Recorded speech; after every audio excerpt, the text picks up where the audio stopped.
everybody. Welcome to another episode of Everyday Strong. This is your host, CB Baker. And guess what, y'all? I got the original co-host back with me this week, Dr. Michael G. Daniels.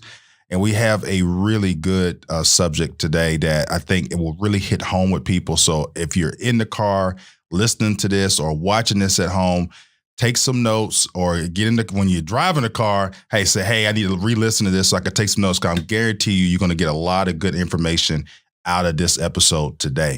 So Dr. Daniels, welcome to the show. Well, good day to you and to everyone else. It's always great to be back. You've had some very interesting guests on, and they have provided a lot of good insight. And so it's just a pleasure to be not just a participant, but it's also a pleasure to be a listener and get some good insight from the other hosts, other guests that you've had on. Yeah, Deacon Scott was really good. Now let's dive right into this, Pastor Daniels. Lessons learned in life. You know, I wanted to cover that because it came up in the youth ministry yesterday. And the come up experience about past experience, what lessons that we learned throughout life. So I wanted to cover this with the man himself. Mm-hmm. This man has a bunch of wisdom, okay? So way more than what I have. So Dr. Daniels, what's some of the greatest lessons you've learned in life so far? Because we still got plenty of life to go. Well, absolutely. And I'm still learning every day. And I learn not just from the sources that people think one should learn from, but I learn from everything. And that's one of the great lessons that I have learned is that, you know, you can learn from everything, anything, and you should learn from everything and anything. But I'll give you two great lessons I've learned. One from my mother. Well, I'm going to give you three. I take that back. One from my mother, one from my father, and one from a gentleman I used to work with when I was about 18 years old, freshman in college, but I was working as a security guard. And I'll give you my mother's lesson first. My mother taught me that everything that is alive has a lesson to be learned. That's what she taught me. And she used a biblical verse to express that, you know, where the Bible says, you know, look at the ant, right? And how it deals with life in general.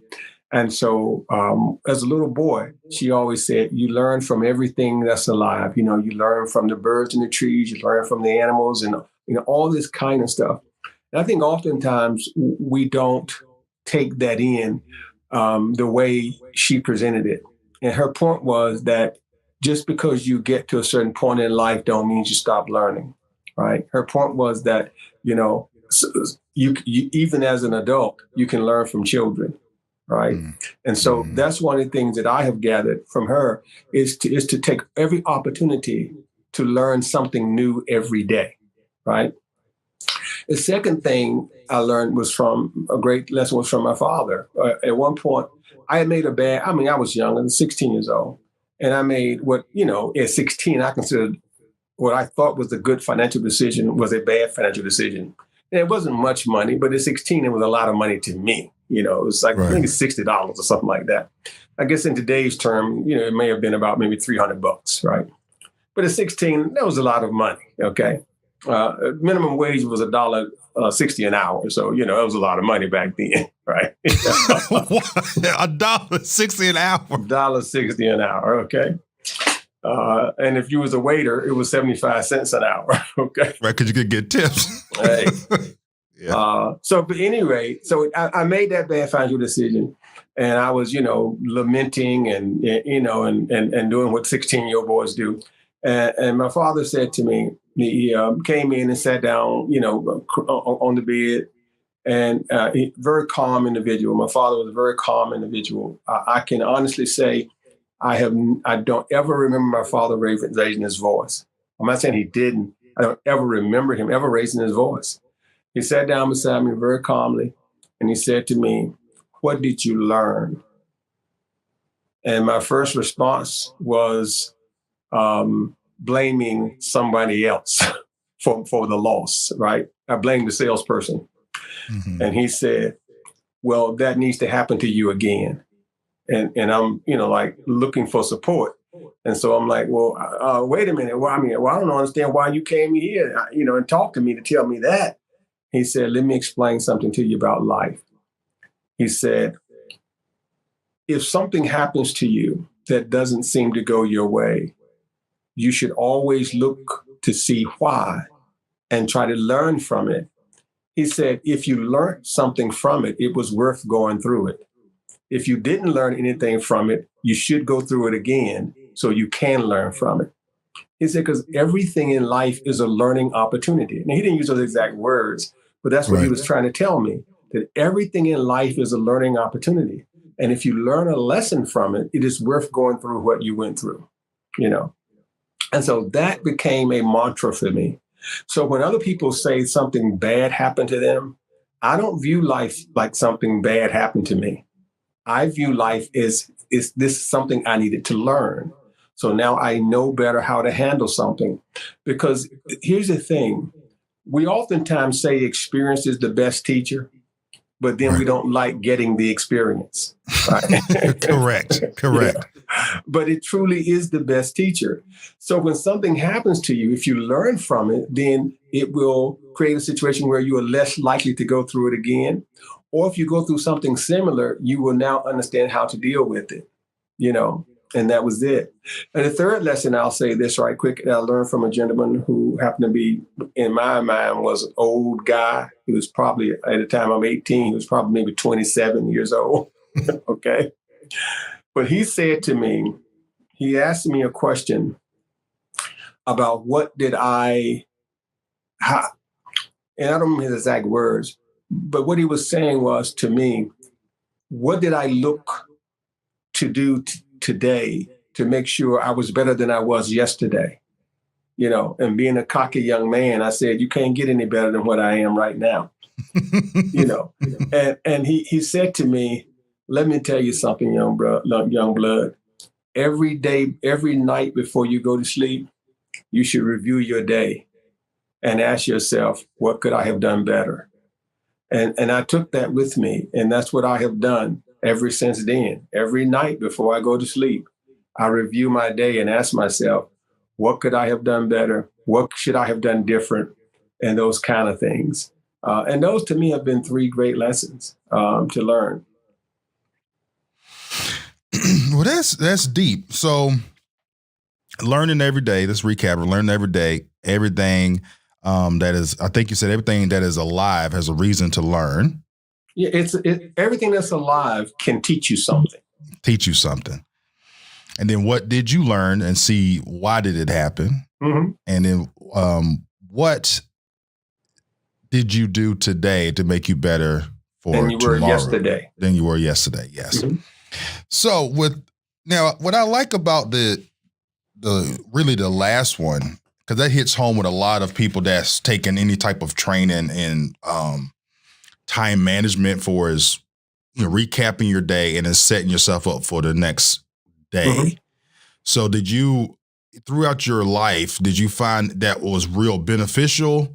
Or how long did you do that for? Is actually physically writing it down, or you just thought in your head, okay, recap it and I'm good to go? How long did I do it? Yeah. I started doing it at age 18 and I'm doing it now at age 64. Because it's a part of the, once that becomes, at least for me, once it becomes a part of the process, it's like, taking a shower, it's just, it's normal for me. So it's normal for me to do that. And it's not just about time management for me, really it's about how I treat people. It's about what, have I said anything to, cause you difficulty today? It's about, how did I affect somebody else's life today? How did I encourage somebody today? So that's what I'm thinking about at night before I go to bed. If I have a business meeting, let's say, or if I have a meeting at church or whatever, I recap the meeting in my head and I ask myself, what did we really accomplish? Was that hour really fruitful? And if it wasn't fruitful, why wasn't it fruitful? Because the next meeting, I want to be fruitful. I want to make sure that everybody walks away with something. When I was doing counseling, I did the same thing. I would recap the counseling experience, or those 4 or 5 counseling experiences, not to try to remember everything that was said, but to think about how could I have been more effective in helping that person reach a solution, because that's what counseling is about, right? Helping you, helping you come to a solution that will give you the best chance of being successful in life, whatever it may be. And so I've been doing it, ever since he gave that to me.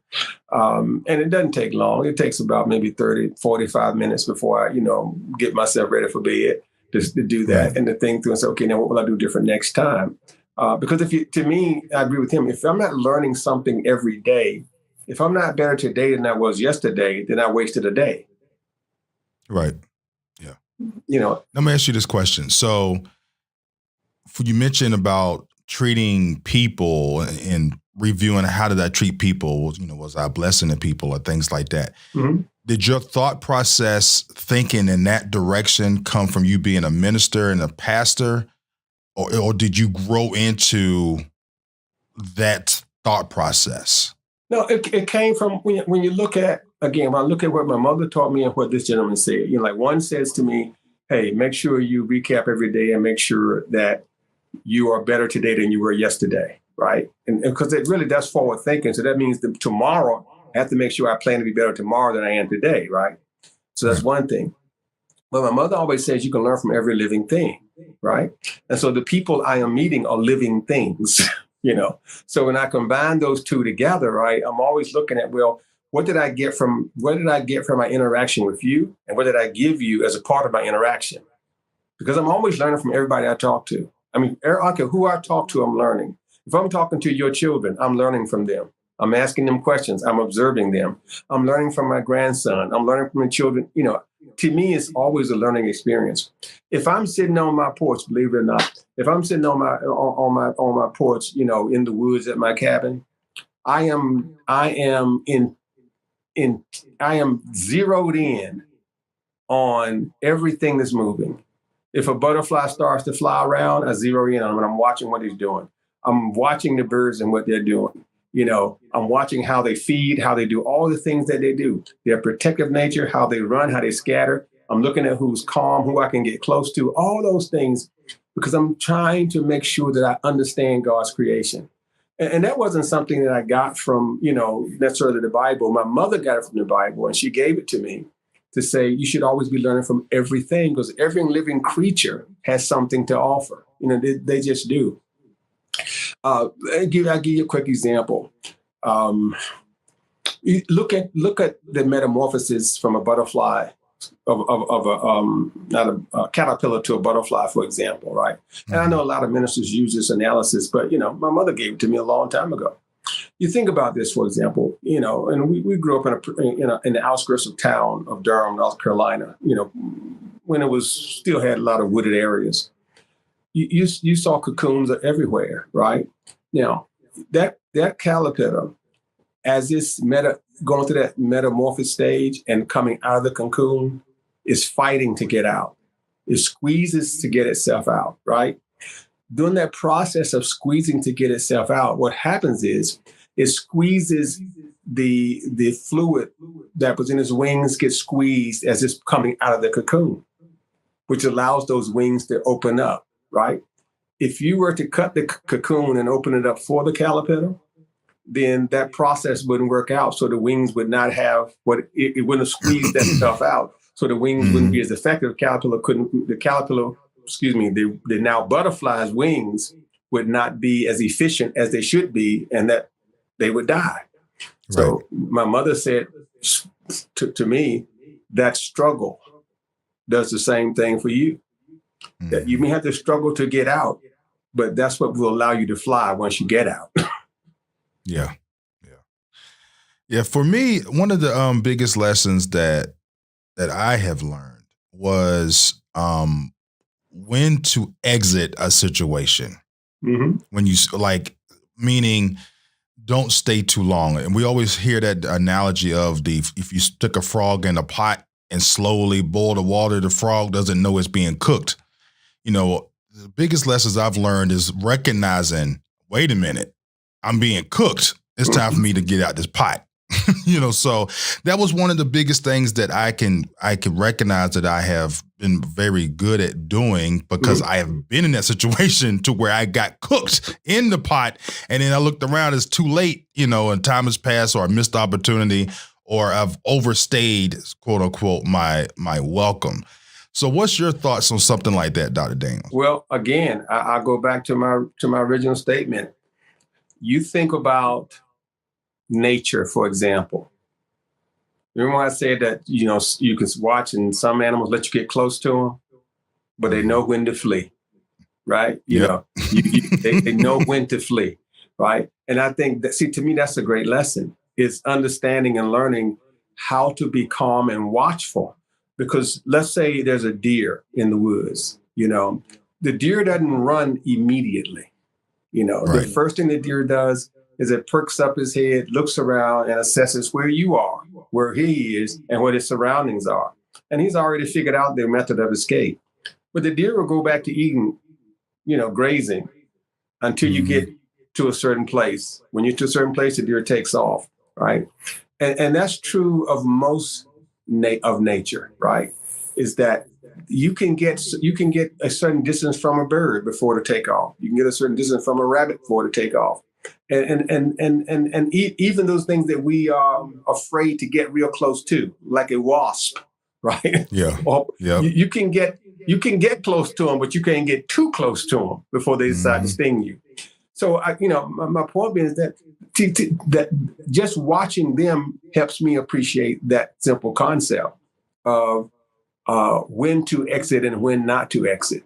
Because watching them, I understand that you have to know not only when to leave and what you can allow to get close to you, but you also have to assess what exits you ought to take, because every exit is not a good exit. It's a good point. Right. I've done that too. I exited, went out of one pot into the frying pan. It's right. So you're absolutely right about that. The other one that really hit home for me was years ago. I had listened to a podcast. They said, wake up at 4:00 in the morning and go outside. Mm-hmm. And I did it. And I suggest anybody listening to this to do it every once in a while. It is like pitch black and everything is super calm outside. Mm-hmm. But it's pitch black. Mm-hmm. And then like within an hour and a half, the sun's going to come up and everything's going to look beautiful. And what I got from that is whenever I'm in a situation that things look like really bad and I'm trying to get through it and I'm pushing through it and it's getting worse. All of a sudden it starts getting calm. I was like, wait a minute. To me, I'm getting ready to get to the other side. The sun's about to come up on the situation. Mm-hmm. But a lot of people will stop at midnight and say, they ain't going no more. Like that right. Distance between midnight and 4:00 is huge, but you can get through. If you can get through it, you get to the other side, and then it's wonderful on the other side of that. Well, you're right. I mean, the bottom line is this, is that the world will still turn, right? Yeah. And you're still going to have another day, right? And if you don't have another day, it won't matter anyway. Right. You got other stuff to worry about at that point. Well, it'll be too late to worry it in, though, right? If you don't wake up, it's no need to worry. It's too late, right? Right. But again, see, and that's and what you say is certainly right on point. And that's why, to me, it's, I'm always asking myself, no matter what happens, like when people say I went through this bad time. Again, I look at Daniel in the lion's den. Okay, he was in the lion's den, but okay, that doesn't mean it was a bad experience. Now, someone else may have saw it and say that was a horrible thing to be in the lion's den. But what did he learn from it? What did Daniel learn from being in the lion's den? He learned that prayer works, right? Yeah. He learned that God is real. He learned that which he had been holding on to as a matter of faith now demonstrated to him that it was not just faith anymore, it was fact, right? And so to me, that's again, I go back to what I said my father taught me, is that's what I'm looking at when other people may see things happening in my life and they say, well, you know what, you went through a lot. My thinking is, no, I'm going through a learning situation. I'm being taught something now. And now that I'm being taught something, I can use that in the next experience, right? And so it's like going to college, right? You know, it wouldn't make sense to go to college, graduate, and not use what you learned. Right. You know? Oh, no, it would not. You're right. Yeah. It's like, well, why go, right? And I'm saying it's the same thing. So anytime I'm going through something that people may, may look at and say that was a negative, to me, I don't think of it as a negative. I look at it like just that. I'm learning something. I'm going through, I'm getting something that I'm supposed to know that I should have known, but now I'm learning it. And now once I learn from it, now I can use it in another situation, Yeah. And that's how I tend to try to look at it. Because if you don't, you kind of lose your mind after a while if you look at everything like something bad is happening to me. And I'm not the only person that thinks about it that way. You take the average person that gets locked up for 20 years, right? They learn after a few years to stop fighting it, adjust to it, and learn from it so you can come out better than when you went in. Okay, so my third one actually is really borrowed from you. Okay, is actions following beliefs, and the reason why this one stuck with me is from the process of becoming a minister and getting deeper into the Word. I'm finding this a lot, and you can really, it's a good measuring stick to, if you're analyzing what you're doing throughout your days and you're looking at what you're doing, are your actions will tell you what you really truly believe. Absolutely. So if my actions are saying, okay, CB, this program will work in the church or anything, okay, what my actions tell me. Mm-hmm. Do I really truly believe it? Like we go back to in the lion's den. If he doesn't truly have faith and truly believe it, does he get ate by the lion? It's like, or he wouldn't have been in the lion's den at all, right? Right. Because if Daniel didn't believe that God was real, he would not have prayed when he was told not to, right? Mm-hmm. But his actions said what? I believe, and even though the lion's den may be the outcome, I'm still going to pray because I believe that God is real. And that's a fact, And I tell this story in Bible study oftentimes about something I learned from one of my professors when I was in seminary. And he said to us that one of his first pastorate, he pastored a small church, and the chairman of the trustee board happened to own a five and dime store.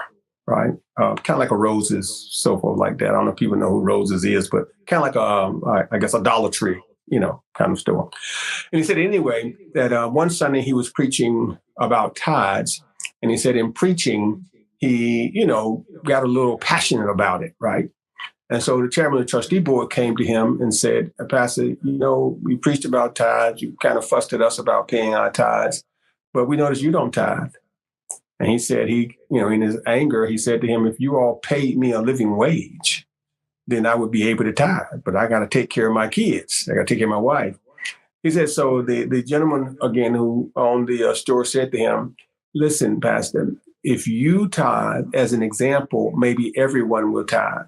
He said, so this is what we can do. We can't afford to pay you more money. He said, we just can't. But if you will tithe, anytime you need anything, just come to the store because I can give it to you. He said, that way you always know you got something you can fall back on. He said, so he told the trustee, that sounds reasonable. So he started tithing. Then about 20 years later, the church had grown, they were doing well. He was getting a great salary. And they were sitting around talking, at one of the anniversary banquets. And the trustee reminded him of that conversation. He said, all of a sudden, tears came to his face. And he felt so embarrassed. He said, because he realized something. When the trustee said, I got your back, he believed him. When God said, I got your back, he did not. He said, and the whole time, he never had to go to the store and get anything. Right. That God always made a way. He said, and he realized that, you know what? I was believing that the trustee would take care of me and give me some extra food and some extra, clothes. But I didn't trust that God would do the same thing. And so his actions reflected his true belief. His true belief was that, you know what, I'm teaching you all the time, but I don't believe it myself. Right. Which I'm going to tell you, it's interesting for the people listening and watching. When you're around Pastor Daniels, if you ever just hang around him a natural environment, he's walking just as free spirited. His blood pressure ain't high, and everything is calm. And then we'll have a conversation about scuba diving because Pastor Daniels likes scuba diving. He'll say, "CB, you need to come with me scuba diving." I said, "Look, I'm not going down there dealing with no sharks, no eels, none of that." But he go down there all the time because he has full belief that even if God said it's time for you to come home and this shark gonna eat you, you going home. You have no, like, your demeanor is the same. It's calm. I'd be terrified going down there. But you, I mean, you are a walking true to the actions following beliefs. Like, yeah. Well, and I thank you for that compliment. I didn't know you view me that way, but thank you for that compliment. I'll tell you, I am an analytical person by nature, and I truly am. There are some pastors that say, but God said it, that seals it, I believe it. That's not me. I'm very inquisitive.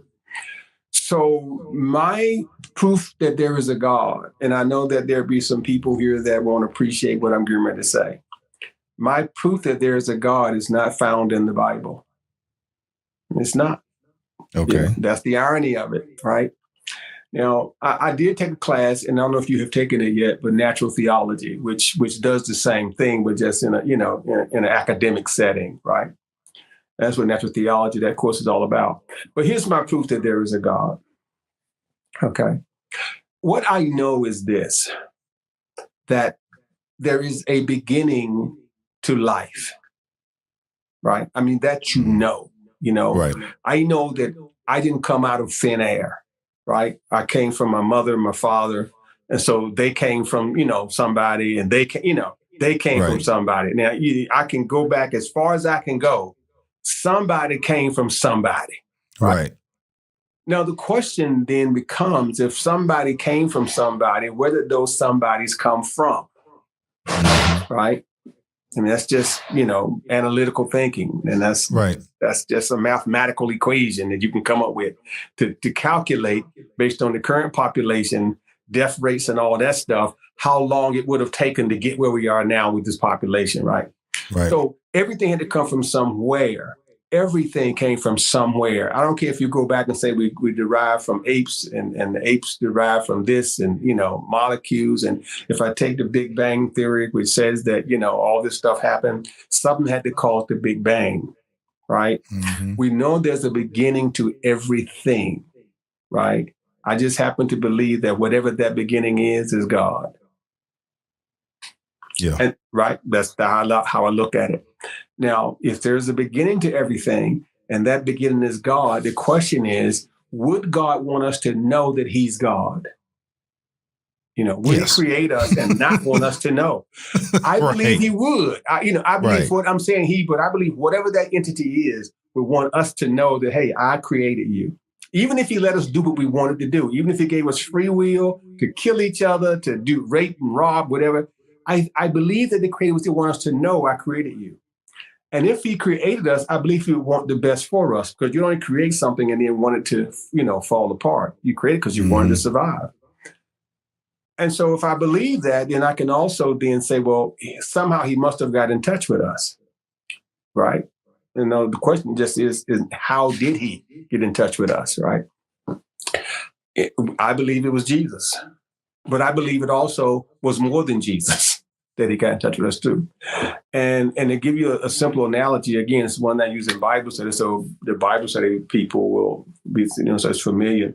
You think about a fish tank, for example, right? And let's say the fish tank is the world, right? Now, without the owner of the fish tank, the fish would die, right? Mm-hmm. Because you have to clean the tank. Mm-hmm. You have to make sure food is in there for the fish. Make sure the tank is aerated, right? The irony of it is this: the owner of the fish tank has love for the fish and is doing all he can do to keep the fish alive, right? Mm-hmm. But if I put my hand in the fish tank, the fish will scatter. Mm-hmm. Even though I'm trying to protect them, they won't let me get close to them, right? I believe that's how God is with us, right? He knew if he came to us in his real form, we would scatter. So he came to us in a form that we would accept. Just like if I want the fish to be close to me, I got to be like a fish. That's why I scuba dive. Because if I get in the water and don't act like them, they won't let me get close to them. But if I get in the water scuba diving, I can swim right up to them and I can be right in their group and they think I'm one of them and everything's fine. So I believe that's why he sent his son, or sent himself in the form of his son, Jesus, because that way we would get close. My faith is not just based on what I read in the Bible. My faith also is based on my analytical thoughts about life in general. Doesn't mean I don't believe the Bible. I do believe the Bible is the inspired word of God. I believe it is without error. But I also look at it from a natural standpoint and say, is it logical that life could be what it is without a plan? Yeah. You don't normally get. Here's what physicists know, and this will be taught in college, right? If you take physics, you don't get order from chaos, but you can get chaos from what was order if it's not controlled. Right. Right? So how do we get all this order? See, human beings cause chaos. Take human beings out the picture and the earth works fine. Yeah, facts. Right? Yeah. No pollution, the fish get, they don't get overpopulated. There's a check and balance to everything. We just bring the chaos. So Right. that tells me something, that this was a planned event and not just something that just happened. Somebody had to plan it. And I believe that planner is God. Yeah. I totally agree with you, Dr. Daniels. Okay, we're over 30 minutes. So is there anything you'd like to bring up before we close out? No, I thank you for having me on. It's always a pleasure to be back, and thank you for having me. All right. Thank y'all so much for listening. This is your host, CB Baker. Till next time.